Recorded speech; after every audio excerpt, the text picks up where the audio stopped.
하나님과 우리 인간과의 처음 대화가 이루어진 것이 바로 동쪽 에덴의 울타리를 치고 만드신 그 정원 안에서입니다.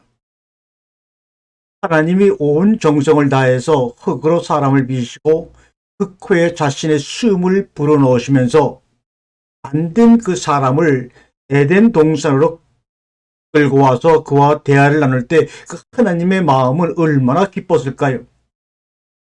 모르면 몰라도 우리가 결혼을 해서 첫 아이를 갖고 그 아이가 태어나서 엄마 아빠를 향해서 빵긋빵긋 웃어주고 옹알이 할 때 기분이라고 할까요? 그런 아담을 향하여 하나님이 하신 아버지로서 창조주의 첫 말은 바로 우리가 알고 있는 대로 아담아 아담아, 물론 사랑하니란 말이 성경에 없지만 마음속으로는 사랑하는 마음이 간절한 그 마음으로 아담아 아담아, 저 가운데 있지 동산 가운데에는 선악을 알게 하는 나무가 있단다. 그런데 그 나무 먹으면 죽고 죽는단다.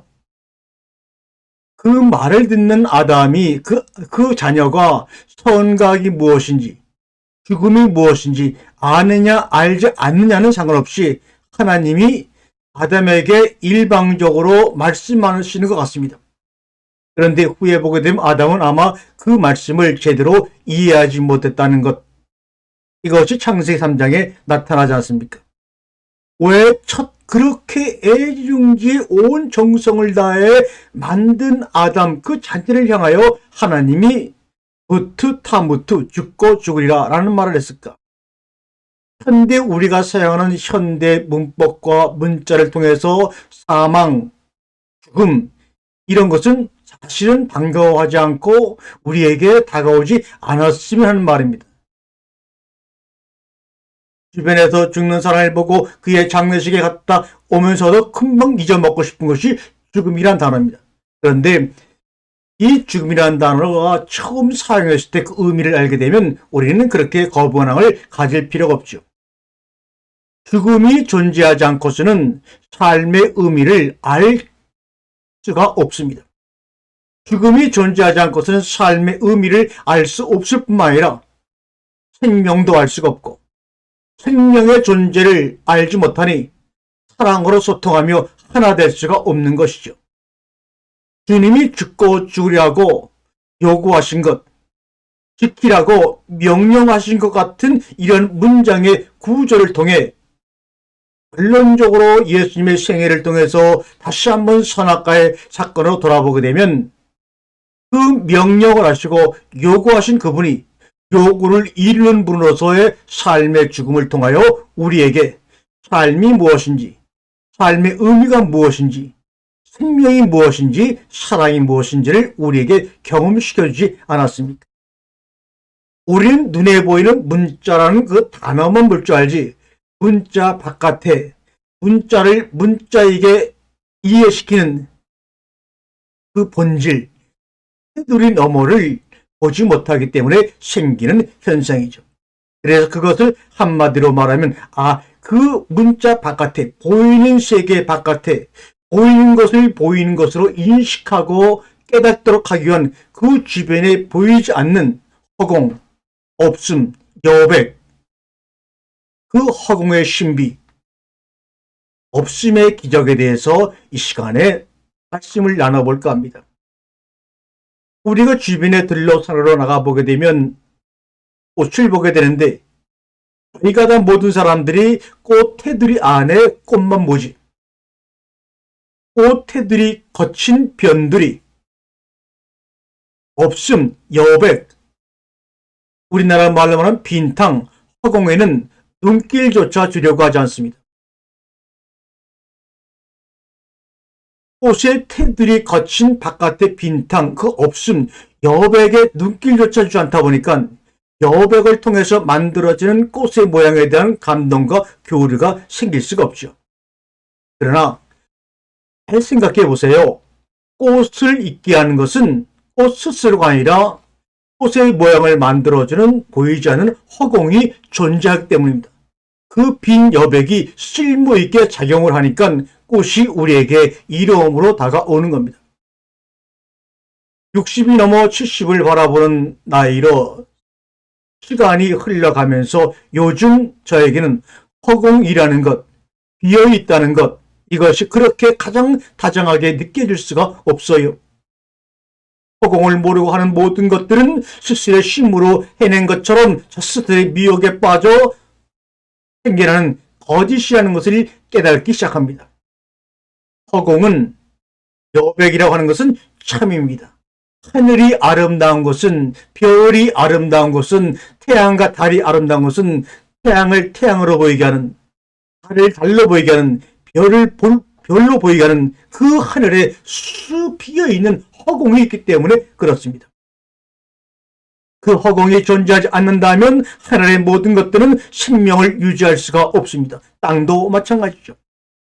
허공 가운데 생명을 유지하는 모든 것들이 존재합니다. 허공을 벗어나서는 존재할 것이 아무것도 없어요. 우리가 콘크리트를 준 아파트를 보세요. 거기는 0.001mm도 허공이 빈 공간이 없기 때문에 그 아파트가 수십 층짜리 아파트라도 무너지지 않는 것 같지만 그렇지 않아요. 그 시멘트와 시멘트를 굳게 붙잡아주는 것이 우리 눈에 보이지 않지만 그 사이에 스며들어간 공기의 힘이라고 합니다. 그러므로 그 높은 마철 위의 빌딩도 비어있는 허공이 그것들을 붙잡아주기 때문에 그렇게 무너지지 않고 존재한다 이 말입니다. 우리 눈에 보이지 않지만 공기가 있음을 우리는 확증합니다. 빛이 있습니다. 바람이 있습니다. 그런 공기와 빛과 바람을 통해서 우리가 목에서 소리져 나오는, 마음에서 뿜어져 나오는 그 소리가 서로에게 소통이 되고, 공기와 빛과 바람이 있음으로 말미암아 숨을 내쉬고 들이키로 말미암아 들이킴으로 육신의 생명이 존재하는 것입니다. 그 보이지 않는 허공인 공기와 빛과 바람이 없다면 우리는 이 순간 생이 마감될 것입니다.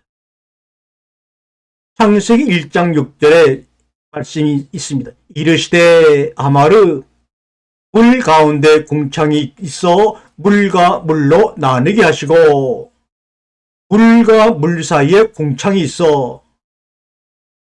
물과 물 사이에 궁창이 있다는 것은 위의 물과 아래 물 사이에 허공이 있다는 거죠. 빈 여백이 있다는 겁니다. 물과 물 사이에 궁창이라는 허공이 있고 여백이 있기 때문에 그 사이에 바람이 붑니다. 중력이 작용합니다.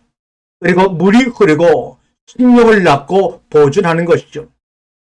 궁창은 결국은 하늘과 땅 사이에 허공이요, 빈탕이요, 없음이요, 여백입니다. 또한 창세기 2장 17절의 말씀, 선악을 알게 하는 나무의 열매를 먹으며 할 때, 선악을 알게 하는 나무, 여기서 선악을 꽃으로 우리가 비유한다면, 꽃으로 본다면 허공은 꽃의 테들이요, 악은 그 꽃테들이 아닙니다. 그러나 꽃의 테들이 안과 테들이 밖이 꽃을 이루는 하나임을 아는 것, 이것이 좋았더라입니다. 그런데 우리의 모습처럼 그 당시 아담도 꽃의 테들이 앞만 보지 뭘 영원했지 꽃을 꽃으로 존재케 하는 꽃의 테두리와 여벽을 볼 줄 몰라 꽃조차도, 그렇게 아름다운 꽃조차도 둘로 나눠버린 우리의 모습을 보면 하나님이 과연 심히 좋았더라고 말씀하실까요? 하나로 볼 때 꽃을 꽃으로 만드는 테두리, 꽃테두리 바깥에와 꽃테두리 안이 하나임을 알 때, 하나로 보일 때 바로 그 선악을 알게 하는 나무에서 생명나무의 열매가 열려서 우리에게 양식으로 주어지는 거예요. 허공을 볼 수 있는 사람만이 꽃의 아름다움을 볼 수가 있고 꽃 속에 숨겨져 있는 열매를 볼 수가 있는 겁니다. 허공을 알고 느끼는 사람만이 있는 것들을 소중하고 아름답게 느낄 수가 있습니다. 꽃은 허공의 신비를 알기에 그 허공으로 빈 여백으로 떨어져 내려 참인 자신을 지으신 하나님 품에 거하여 영원한 생명을 이어가는 열매를 맺어 우리에게 선물로 주는 것입니다. 눈으로 보이고 몸으로 느껴지는 것, 손에 잡히는 것만 있는 것으로 알고 살다 보면 결국에는 허망해집니다. 우리의 인생이 우울해집니다. 지금 있는 것은, 여러분의 손에 잡고 있는 것은, 여러분의 소유로 이름이 찍혀있는 모든 것들은 있다가도 없는 것이요, 없다가도 있는 것입니다. 있는 것을 있도록 드러내 보이는 것은 허공입니다. 허공은 모든 것들을 품어주고 모든 것을 있는 그대로 있게 합니다. 그래서 마음 놓고 허공으로 떨어져 꽃은 땅속으로 스며들어 썩어서 또 새로운 씨를 만들어냅니다. 허공은 모든 것을 품어주고 모든 것을 그대로 영원히 있게 하기 때문에 주님이 죽고 죽으려는 죽음의 차원이 주님의 선물임을 알게 되는 것입니다. 허공이 없으면 꽃이 꽃으로 필 수 있겠습니까? 허공이 없으면 생명이 생명으로 존재할 수 있는가? 그 말입니다. 만약에 허공이 없는데도 생명이 생명으로, 꽃이 꽃으로, 그림이 그림으로 존재한다면 그거는 바로 땅속에 묻혀있는 화석입니다. 로마서 10장 7절에 우리 중에 누구든지 자기를 위하여 사는 자가 없고 자기를 위하여 죽는 자도 없다. 자기 자신을 위하여 사는 자도 없고 죽는 자도 없다. 이런 말이 무슨 말입니까? 그 다음에 8절을 읽다 보면 우리가 살아도 주를 위하여 살고 죽어도 주를 위하여 죽나니 그러므로 우리가 사나 죽으나 우리가 주의 것이로다. 아멘. 우리가 주님의 것인데 그 품으로 떨어져 나가는데 우리를 위해서 산다, 죽는다. 그게 무슨 의미가 있느냐? 지금 이 말을 단순하게 하고 있는 거죠. 세상 만물이 위대하고 아름답게 펼쳐 있다고 해도 아무 소용이 없습니다. 그러나 그것을 알고 느끼는 존재 나가 있다면 그가 바로 세상 만물보다 위대하며 세상 만물보다 앞선 존재입니다. 내가 없다면, 여러분이 없다면 세상에 있는지 없는지 알 수도 없고 있든지 없든지 상관이 없을 거 아닙니까? 창세기 1장 1절 태초에 하나님이 천지를 창조하시니라.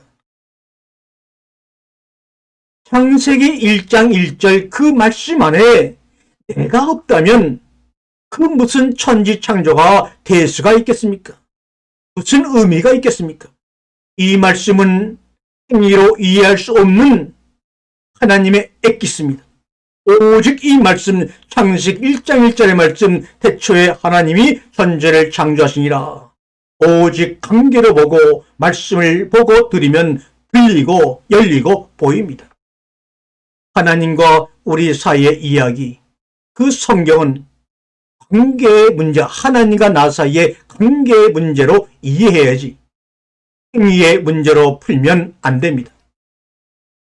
마가복음 14장의 짧은 본문을 통해 베드로와 유다의 상상치 못할 죄가 나오죠. 너는 나를 3번이나 부인할 거야. 너는 나를 은 30냥에 팔아버릴 거야. 라는 등 이 끔찍한 죄를 주님은 직접 거론하시면서도 그 베드로의 3번의 부인과 유다의 예수를 파는 은 30냥의 행위들을 바로 그것이 죄야 라고 지적하고 표현하지 않으신 우리 주님. 3번 부인할 베드로와 함께 아무 내색도 하지 아니하고 변화산상에 올라가서 함께 기도하신 하나님.